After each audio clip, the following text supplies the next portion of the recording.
सिर्फ अल्लाह से डरने वाले हैं, इक़्तिदार की कुर्सियों पर बैठने वालों से डरने वाले नहीं हैं। लाया जंगली कानून इंसानों की बस्ती में, गिरे हैं मंदिर और मस्जिद तुम्हारी सरपरस्ती में। ये कमजोर आदमी क्या जानवर घबराएगा तुमसे, जियोगे जब तक शैतान भी शर्माएगा तुमसे। इसीलिए हुकूमत से हम मुतालबा करते हैं कि यह हुकूमत वक्फ तरमीमी बिल जल्द अज जल्द वापस ले। मुल्क की सालमियत के लिए यह बिल खतरे की घंटी है।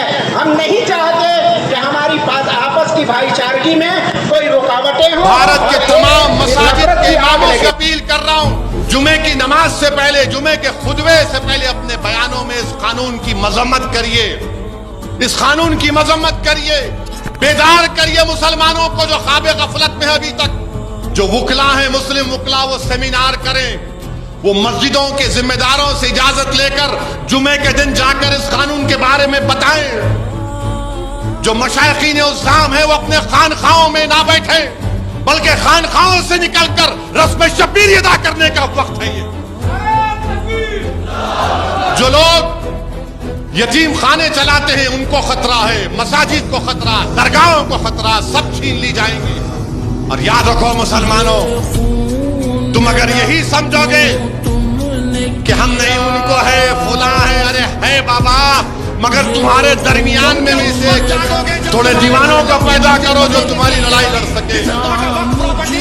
तुम क्या के सामने नोटिस लग जाएगी जिसे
सका अपनी मंजिल से मिल न सका, पैरों से कुचल डाला तुमने, एक पल में मसल डाला तुमने।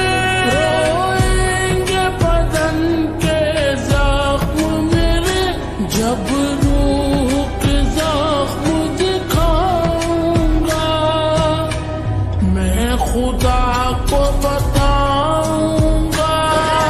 किसी ने कहा था कि नफरत की दीवार गिरा दो ये आवाज हमारी है, नफरत की दीवार गिरा दो ये आवाज हमारी है।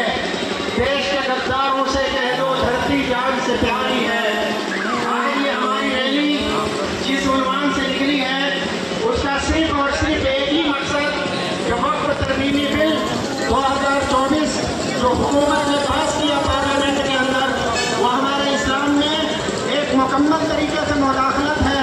हम इस वक्फ बिल को रिजेक्ट करते हैं और हुकूमत को ये पैगाम देना चाहते हैं कि ये बिल जल्द से जल्द वापस ले। इसके जरिए हमारी मसाजिद को, हमारे मदारिस को और हमारे कुरान की जगहों को, जिनको हमारे बड़ों ने और हमारे पूर्वजों ने अल्लाह के नाम पर रब्त किया था, आज अगर किसी की नजर इस पर बुरी है तो आज मुस्लिम समाज की बारी, कल किसी और समाज की बारी होगी। इसीलिए मौजूदा हुकूमत से हम पुरजोर तरीके से मुतालबा करते हैं कि इस बिल की रिजेक्ट करें और इस बिल को वापस लें।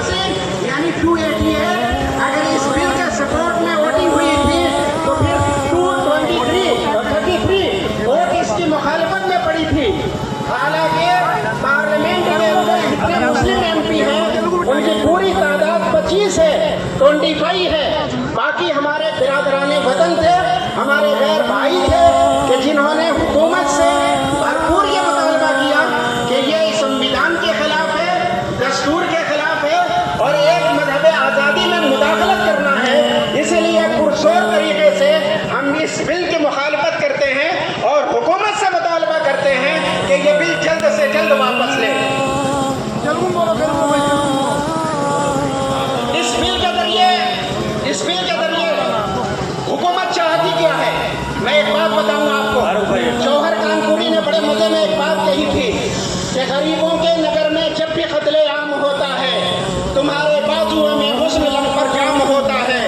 तुम्हें हिंदू से हमदर्दी न मतलब है मुसलमान से, वफा का दर्स गीता से लिया तुमने न कुरान से, मगर मजहब का नाम आ जाए तो नारे लगाते हो, यहाँ गैरो हरम के नाम पर झगड़े कराते हो। चलाया जंगली कानून इंसानों की बस्ती में, गिरे हैं मंदिरों मस्जिद तुम्हारी सरपरस्ती में। एक कमजोर आदमी क्या जानवर घबराएगा तुमसे, जियोगे जब तक शैतान भी शर्माएगा तुमसे। इसीलिए हुकूमत से हम मुतालबा करते हैं कि यह हुकूमत वक्फ तरमीमी बिल जल्द अज जल्द वापस ले। मुल्क की सालमियत के लिए यह बिल खतरे की घंटी है। हम नहीं चाहते कि हमारी आपस की भाईचारगी में कोई रुकावटें हों और एक नफरत की आग लगे।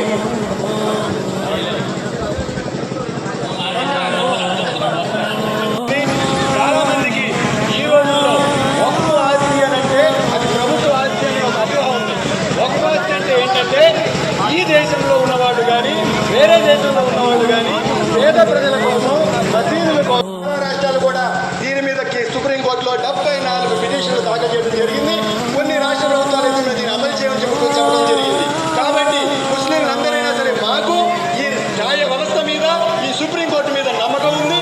సుప్రీంకోర్టులో ఈ బిల్లు వ్యతిరేకంగా తీర్పు వస్తుందనే నమ్మకం మాకు గట్టిగా ఉంది. కాబట్టి ఈ తీర్పుని ఈ చట్టాన్ని నిలుపుదల చేయవలసిందిగా మేము ఈ నూజివీడు పట్టణ కమిటీ తరఫున ప్రజలందరి తరఫున ముస్లింలందరి ప్రజల తరఫున మేమందరినీ కోరడానికి తప్పకుండా ఆఫీస్కి వచ్చాము.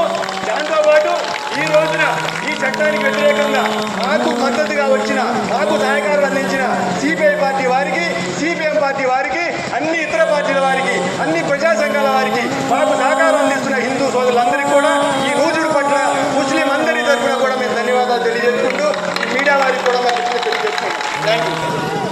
ఈరోజు వక్ఫ్ భూములకు వ్యతిరేకంగా నూజివీడు పట్టణంలో ఈ నిరసన కార్యక్రమం నిర్వహిస్తున్న ముస్లిం సోదరులందరికీ కూడా అభినందనలు. అట్లాగే ఈ బిల్లుని వ్యతిరేకిస్తూ ఇప్పటికే భారత కమ్యూనిస్ట్ పార్టీ మార్క్సిస్ట్ ఆధ్వర్యంలో అనేక నిరసన కార్యక్రమాలు చేయడం కూడా జరుగుతూ ఉంది. ఈ బిల్లుని వ్యతిరేకిస్తూ ఉన్నాం కూడా. మరి కావాలని ఈరోజు బీజేపీ ప్రభుత్వం అధికారంలోకి వచ్చిన తర్వాత భారతదేశంలో ఉన్నటువంటి ముస్లింలు, హిందువులు, క్రైస్తవులు అందరూ కూడా అన్నదమ్ముల వలిగా ఉంటే వీళ్ళందరూ కూడా విడగొట్టి విభజించి పాలించాలనే ఉద్దేశంతో అనేక ప్రయత్నాలు మనం చూస్తూ ఉన్నాం. మరి దానిలో భాగంగా ఈరోజు వక్ఫ్ బోర్డులోని సవరణలు తీసుకొచ్చారు. వాస్తవంగా భారతదేశంలో సుమారు 9.9 లక్షల ఎకరాలు వక్ఫ్ భూమి కింద ఉన్నాయి. ఈ భూముల మీద కేంద్ర ప్రభుత్వం కనుబడింది.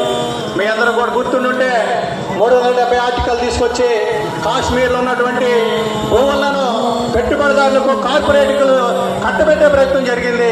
అదే పద్ధతిలో ఈరోజు భారతదేశంలో కూడా వక్ఫ్ భూమి కింద ఉన్న భూములన్నింటినీ కూడా తీసుకుని కార్పొరేట్ కంపెనీలకు, పెట్టుబడిదారులకు కట్టబెట్టాలని ఈరోజు ఈ చట్టంలో మార్పులు తీసుకొస్తా ఉన్నారు. ఈరోజు మనందరం కూడా చూసాం, హిందూ దేవాలయాల్లో హిందువులు తప్ప మరెవరూ కూడా ఉండకూడదని ఈరోజు చెప్తా ఉన్న ప్రభుత్వాలు, కానీ వక్ఫ్ భూమిలో మాత్రం ఇతరులు కూడా ఉండొచ్చు అనే దాంతో ఈరోజు వాళ్ళని కూడా తీసుకొచ్చి వాళ్ళ కథనాన్ని కొనసాగించే దానికోసం చేస్తా ఉన్నాం. అంటే ఇప్పటికే భారతదేశంలో అందరూ కలిసి ఉన్నారు. డాక్టర్ బిఆర్ అంబేద్కర్ గారు భారతదేశంలో ఉన్న కులాలు మతాలందరూ కూడా కలిసి ఉన్నారనే ఉద్దేశంతో ఏర్పాటు చేసినటువంటి భారత రాజ్యాంగాన్ని కూడా తొంగలో దొక్కి ఈరోజు బీజేపీ, దాని వెనకాల ఉన్న ఆర్ఎస్ఎస్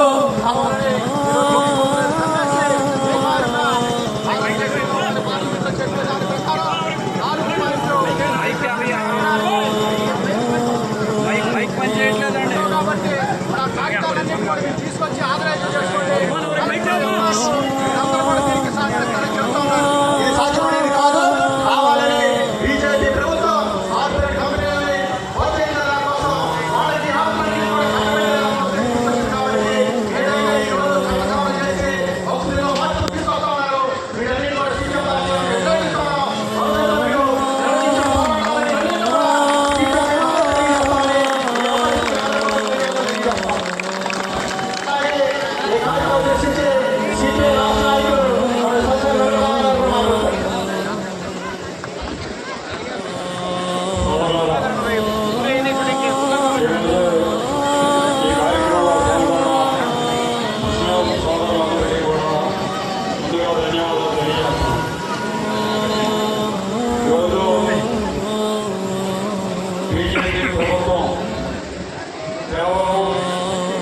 రాజకీయ స్వార్థ ప్రయోజనాల కోసం ఈ దేశంలో వారి సిద్ధాంతమైనటువంటి తెలుగుదేశం పాలించేటువంటి సిద్ధాంతాన్ని అమలు చేసేదాంట్లో భాగంగా ఈ రోజున వక్ఫ్ ఆస్తుల సవరణ బిల్లుని పార్లమెంట్లో తీసుకొచ్చి దాని అమలు రాష్ట్రంలో రాష్ట్రపతి ఆమోదాన్ని పొందడం బిల్లును అమలు చేయాలనేటువంటి ప్రయత్నాలు చేయడాన్ని కూడా మనం కోరుతాం. ఈ రకమైనటువంటి గొప్ప భూమితమైనటువంటి విధానాలను బీజేపీ ప్రభుత్వం ఆచరించడం ఇదే మొదటిసారి కాదు. మీరు అధికారంలో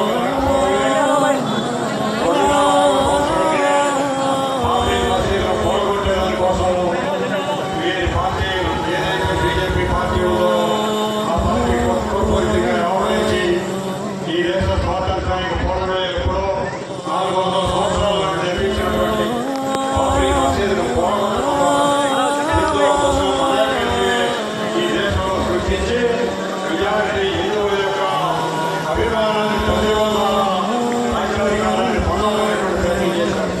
అందులో కొంత గౌరవప్రచులైనటువంటి విషయం అందరూ కూడా తెలుసు. ఆ తర్వాత వీరు అధికారంలో వచ్చిన తర్వాత గత 11 సంవత్సరాల కాలంలో ఈ దేశంలో మతాన్ని ప్రాతిపదికగా చేసుకుని ఈ దేశ భారత రాజ్యాంగం ఏదైతే क्या फौज की तादाद बताते हो हमें तुम, हम देखें कि किस तरह हटाते हो हमें तुम, किस हाकिम मुजाबिर से डराते हो हमें तुम। अब नाम न लेना किसी हाकिम का दोबारा, है हमारा